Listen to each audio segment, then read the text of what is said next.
সুপ্রিয় দর্শক, আসসালামু আলাইকুম। দেশ ও দেশের বাইরে থেকে যেখান থেকে আমার এই অনুষ্ঠান প্রতিনিয়ত দেখে থাকেন, কৃষি কথা ইউটিউব চ্যানেল থেকে তাদেরকে জানাই আন্তরিক শুভেচ্ছা, অভিনন্দন। শুরু করছি আজকের প্রতিবেদন, সঙ্গে আছে আমি এরশাদ হোসাইন। প্রিয় দর্শক, আজ আমি আপনাদেরকে নিয়ে আসছি জয়পুরহাট জেলা পাঁচবিবি উপজেলা রামনগর গ্রামে। এখানে এক ভাই, উনি হাঁস পালন করে ব্যাপক সফলতা অর্জন করেছেন বলে মনে করছেন সেই ভাই। সেই সফলতার গল্পই শুনবো সেই ভাইয়ের কাছ থেকে। চলুন আর দেরি না করে শুরু করি আজকের প্রতিবেদন।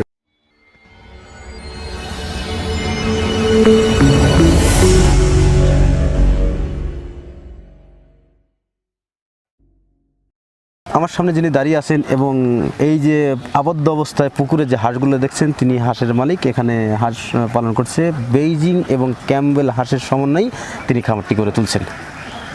কিভাবে এই খামারে আসলেন এবং কেনই বা তিনি খামারে আসলেন, সেই কথাগুলোই শুনবো সেই খামারের কাছ থেকে। আসসালামু আলাইকুম। ওয়ালাইকুম আসসালাম। ভালো আছেন ভাই? আলহামদুলিল্লাহ। আপনার নাম কি? আমার নাম মোহাম্মদ জয়নুল আবেদিন। জয়নুল আবেদিন। আপনার গ্রামের বাড়িটা কোথায়? গ্রামের বাড়ি আমার আইমার রসুলপুর ইউনিয়ন রামনগর গ্রামে। রামনগর গ্রামে। এটা কোন জেলার মধ্যে অবস্থিত? এটা জয়পুরহাট জেলা পাঁচবিবি উপজেলা আর কি। আপনার এই যে এখানে কি কি জাতের হাঁস আছে? এখানে মূলত দেখতে পাচ্ছেন, এখানে আমি যে প্রথম হাঁসটা উঠাইছি, এটা হলো বেইজিং হাঁস আর হলো ক্যাম্বেল হাঁস। ক্যাম্বেল হাঁস, এই দুটি হাঁসের সম্মিলিত এই খামারটি তৈরি। এই হাঁসগুলো আমি তো দেখছি আপনি আবদ্ধ অবস্থায় লালন পালন করেন। জি, আমি আবদ্ধ অবস্থায় এই হাঁসটি লালন পালন করতেছি। আপনি তো বেইজিং এবং ক্যাম্বেল হাঁসের সমন্বয়ে খামারটি গড়ে তুলছেন, ঠিক আছে?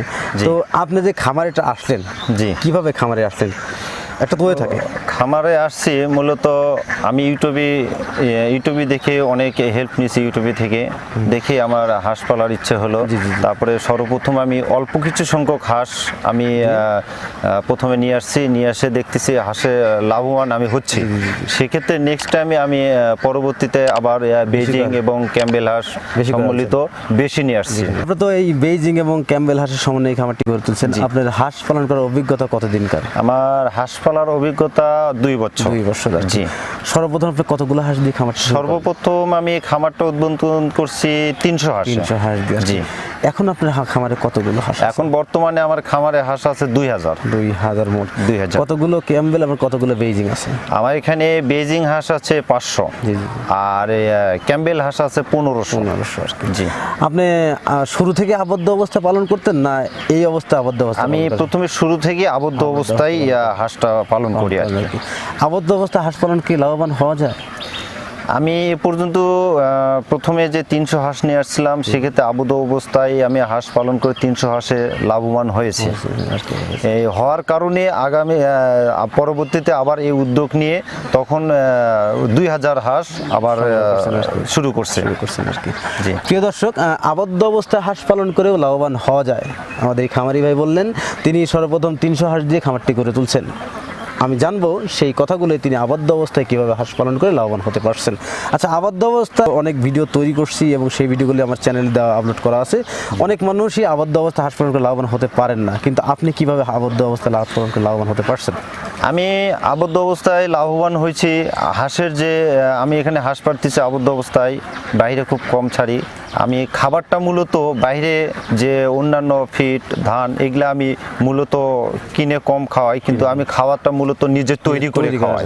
এই তৈরি করে খাওয়াতে আমি লাভবান হচ্ছি, কারণ তৈরি করে খাওয়াতে আপনার আমার খাদ্য খরচটা কম পড়ে হচ্ছে আর কি। বুঝতে পারছি। আপনার এই যে হাঁসের যে তৈরি করে খাবারটা আপনি খাওয়াচ্ছেন, কি কি সমন্বয়ে খাবারটি তৈরি করতেছেন আপনি? এখানে খাবার করছে হয়তো গমের গুঁড়া, খুদের গুঁড়া, তারপরে হলো আপনার যে চালের গুঁড়া, তারপরে ভুট্টার গুঁড়া, এই সমস্ত খাবারে মিশ্রণ কিন্তু একটা খাবার তৈরি। গমের গুঁড়া, চালের গুঁড়া, ভুট্টার গুঁড়া এগুলা দিয়ে একটা খাবার তৈরি করি, ইত্যাদি সংস্করণে। আচ্ছা, এই হাঁসটা শুধু আপনি দেখা করেন না আপনার লোক রাখা আছে? না, এখানে আমার কর্মচারী আছে, 2 জন কর্মচারী আছে। আপনি কতক্ষণ সময় দেন এখানে? এখানে আমি মূলত সময় দেই, সকালে হয়তো 2 ঘন্টা সময় দেই, আবার দুপুরে একটু আসি, আবার বৈকালটা সময় দেই। আপনি যখন এই হাঁসের বাচ্চাগুলো আনছেন, যা এগুলো যা ইউটিউবে দেখে বা উদ্যোগ নিজের বাচ্চা বেশি আনছি, প্রথম আপনি 300 বাচ্চা কোথা থেকে আনছিলেন? আমি প্রথমে বাচ্চা নিয়ে আসছি, আমাদের হলো পার্শ্ববর্তী পাঁচবিবি সাহারা পোল্ট্রি 6 ওখান থেকে 300টা বাচ্চা নিয়ে আসছিলাম। নিয়ে আসতে ওখান থেকে নিয়ে এসে বাচ্চাটা হাঁসটা পালন করে লাভবান হয়েছে বিধায়। তার পরামর্শ অনুযায়ী আবার ওখান থেকেই আবার 2000 হাঁস নিয়ে আসছি। বুঝতে পারছি আর কি। আপনার যখন হাঁসের সমস্যা হয়, বিভিন্ন রোগ আক্রান্ত হয়, সেক্ষেত্রে আপনি কোন পথ অবলম্বন করেন বা কার কাছে যান? হাঁসের প্রাথমিক অবস্থায় যে সমস্যাগুলো দেখা দেয়, সেক্ষেত্রে আমি সর্বসময় শাহানা পোল্ট্রি অ্যান্ড চিংসের ভাইয়ের সঙ্গে যোগাযোগ করি। তার সঙ্গে প্রোভাইডারের নামটা কি? শাহানা পুলিশের প্রোভাইডার হলো আপনার শামীম হোসেন। ওনার সঙ্গে সর্বসময় সেলফোনে যোগাযোগ করি। তাছাড়া পাশাপাশি উনিও আসে, আমার সময় দেয়, আমার সেটে আসে, আমার সেট পরিদর্শন করে আমাকে ভালো মন্দ পরামর্শ দেয়। তাছাড়া কোনো অসুখ থাকলে মানে উনি ঔষধ নির্দেশনা দেয়, সেক্ষেত্রে তার পরামর্শে আমি আর কি হাঁসটা এই পর্যন্ত আসছে। আচ্ছা আজকে আপনি তার প্রতি অনেক কৃতজ্ঞ আর কি, যে জি তিনি হ্যাঁ, আপনার তার প্রতি আমি অনেক কৃতজ্ঞতা। সে আমার প্রতি বেশি ফলো আপ করে, আমার সেটটার প্রতি মূলত ফলো আপ করে, সর্বসময় আমাকে পরামর্শ দিয়ে উনি অনেক উপকৃত। আপনার কি মনে হয় উনি আপনার দিকে বেশি নজর দেয়, না আরো পাড়া প্রতিষ্ঠিত খামার তো আরো আছে আপনাদের এলাকায় আমার জানা মতে, তো তাদের দিকে এরকমই নজর দেয় আপনার কি? হ্যাঁ, মূলত আমার এখানেও আমি মনে করি আমার এখানেও বেশি আসে, সর্বসময় খোঁজ খবর রাখে, সেলফোনেও খোঁজ খবর রাখে, নিজেও আসে, পরিদর্শন করে, ভিজিট করে, আর পার্শ্ববর্তী খামারেও যায়। বুঝতে পারছি। জি। প্রিয় দর্শক, খামারি ভাই যে কথাটা আমাদের বললেন, যে শামীম ভাই যিনি শাহানারা পোল্ট্রি অ্যান্ড চিক্স এখান থেকে বাচ্চাগুলো সংগ্রহ করছেন, আর এখান থেকে তিনি সব ধরনের সুযোগ সুবিধা পেয়ে থাকেন। এজন্যে উনি মানে অনেক বল বা মনের জোরের সাথে উনি হাঁসের খামারটি পরিচালনা করতে পারতেছেন বা করতেছেন। যাদের বাচ্চা প্রয়োজন তারা শাহানারা পোল্ট্রি চিক্স এখান থেকে বাচ্চাগুলো সংগ্রহ করতে পারবেন। আর বিশেষ করে একটা কথা বলি, আপনার এই হাঁস থেকে কতগুলো ডিম এখন দিচ্ছে? বর্তমানে আমি যে এখানে দেখতেছেন যে বেজিং হাঁসটা, বেজিং হাঁসে ডিম পাচ্ছি। আমার বেজিং হাঁস আছে 500টা, আমি প্রতিদিন ডিম পাচ্ছি 370, 80, এরকম 400, 350 এইরকম ডিম পাচ্ছি, মানে 350 থেকে 400 এইরকম ডিম প্রতিদিন পাচ্ছি। ক্যাম্বেল 1500 হাঁস থেকে কত ডিম? আর ক্যাম্বেল যে 1500 হাঁসটা আছে সেখান থেকে যে হাঁসের সংখ্যা আছে সেখান থেকে ডিম পাচ্ছি 800, 850, 900। এত কম কেন হঠাৎ করে আর কি? 1500 হাঁস থেকে 800 ডিম তো কমই হয়। এখানে কিছু হাঁসের সংখ্যা আছে, হাঁসের সংখ্যা সহ 1500 হাঁস। কেন হাঁসা দিচ্ছেন আপনি? হাঁসা দিচ্ছি আমি মূলত এখানে হাঁসটা খামারটা করছি আমার এখানে যে আপনার হ্যাচারিতে ডিম দেওয়ার জন্য।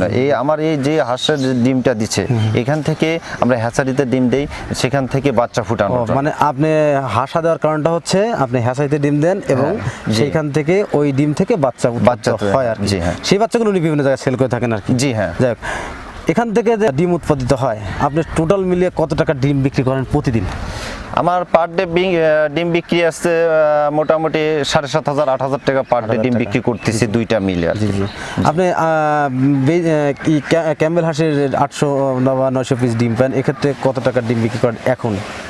ক্যাম্বেল হাঁসটা যে 800, 850 যেরকম ডিমটা পাই, এটা মোটামুটি ডিম বিক্রি হয় দেখা যাচ্ছে 90% ডিম আমি হ্যাচারিতে দিতে পারতেছি। হ্যাঁ, সেক্ষেত্রে বর্তমানে ডিমের বাজার অনুযায়ী কত টাকা? 11 টাকা, 10 টাকা, 12 টাকা এরকম, মানে আপ ডাউন করে, ওঠানামা করে। 10, 11, 12 এরকম। আমি তো জানি যে ক্যাম্বেল হাঁসের ডিম আপনার 700 টাকা শো, মানে 7 টাকা পিস। আপনার ডিম কেন 10 টাকা, 11 টাকা? আমার মূলত ডিমটা আমার বাজারই না, মূলত আমরা ডিমটা যেরকম করি এটা হলো শুধুমাত্র হ্যাচারির জন্য, ডিম উৎপাদন হ্যাচারিতে দেওয়ার জন্য আমার ডিমের। প্রিয় দর্শক, একটা কথা না বললে না, যে কথাটা জানতে পারলাম খামারির কাছ থেকে, হ্যাচিং এর ডিমের দাম কিন্তু অনেক বেশি। যে ডিম আমরা খেয়ে থাকি, এই ডিমের চাইতে হ্যাচিংয়ের ডিমের দাম বেশি। কেন? কারণ ওই ডিম থেকে বাচ্চা উৎপাদিত হয় এবং সেই বাচ্চাগুলো বিভিন্ন জেলায় সেল করে থাকেন আমাদের শামীম ভাই, সেখান থেকে তিনি বাচ্চা কিন্তু সংগ্রহ করছেন। আচ্ছা, যে বাচ্চা উনি দিয়েছিল তিনি কি অরিজিনাল খাকি ক্যাম্বেল আপনাকে দিয়েছিলেন? জি, আমি অরিজিনাল খাকি ক্যাম্বেল তার কাছ থেকে পেয়েছি। আবার বেজিং কি বা বেজিংও অরিজিনালি পেয়েছি, অরিজিনালি দিয়েছিলেন আর কি। আপনার তরফ থেকে কোনো নাই আর কি, কোনো অভিযোগ নাই? না, আমার তরফ থেকে তার প্রতি কোনো অভিযোগ নাই, কারণ বরঞ্চ তার কাছে আমি অনেকটা কৃতজ্ঞ। সে সর্বদাই আমার সঙ্গে যোগাযোগ করতেছে, আমাকে পরামর্শ দিয়ে অনেক উপকৃত করছে। একতায় বলা যায় তার কারণে আমি এতদূর অগ্রসর হতে সক্ষম হয়েছি। বুঝতে পারছি। আপনি যদি 800 ডিম হয় তাহলে তো মনে করেন 8,000 টাকা। ওদিকে বেজিং হাঁসের 300 বা 350 ডিমে কত টাকা দাম দেয় আপনার? বেজিং হাঁসের ডিমটা বর্তমানে যে বাজার অনুযায়ী 30 টাকা, 31 টাকা এরকম দামে বিক্রি করি। এই ডিমটা মোটামুটি প্রতিদিন 8,000 8,500 টাকা বিক্রি করে থাকে। এই ডিমটা আপনার 8,000 টাকার মতো, মানে টোটাল মিলে আপনার কত টাকার ডিম বিক্রি হয়? টোটাল ডিমে পার ডে আমার ডিম বিক্রি করে যাচ্ছে দুইটাই প্লাসে আপনার প্রায় 13-14,000 টাকা ডিম বিক্রি চলে আসছে, হ্যাঁ, পার ডে। তারপরে টোটাল মিলে আপনার কি পরিমাণ খরচ হচ্ছে আপনার? খরচটা মূলত আমি নিজে খাদ্য তৈরি করে খাই। আপনি যদি 8,000 টাকা বাঁচে আর কি হাঁসের ডিম থেকে, তাহলে প্রতি মাসে আপনি কত টাকার ডিম বিক্রি প্রতি মাসে আসতেছে মোটামুটি আমার এই পর্যন্ত আসতেছে 2,30,000 40,000 2.5 লক্ষ টাকা এরকম মাসিক, হ্যাঁ, আপ ডাউন মাসিক 2,30,40 2.5 লাখ এরকম মাসিক ইনকাম আসতেছে। জি হ্যাঁ। আপনার এই হাঁস পালন করার অভিজ্ঞতা কতদিনকার? আমার হাঁস পালন করার অভিজ্ঞতা বিগত 2 বছর। 2 বছর অভিজ্ঞতা, 2 বছর। জি। এই 2 বছর তো আপনি স্বাবলম্বী হয়েছেন। 2 বছর আপনি কি হাঁস পালন করার পূর্বে কোনো প্রশিক্ষণ নেওয়া ছিল? না, আমার পূর্বে কোনো অভিজ্ঞতা ছিল না হাঁস সম্পর্কে। আমি পূর্বে কোনো হাঁস অভিজ্ঞতা ছিল না। আমি ইউটিউব থেকে মোটামুটি হেল্প পাইছি। তাছাড়া তারপরে শামীম ভাইয়ের সঙ্গে যোগাযোগ করি। শামীম ভাই আমাকে অনেক নির্দেশনা দেওয়ার পর তারপর আমি তার পরামর্শ অনুযায়ী হাঁস এই পালন পর্যন্ত করতে- আসছেন জি আর হ্যাঁ। কি।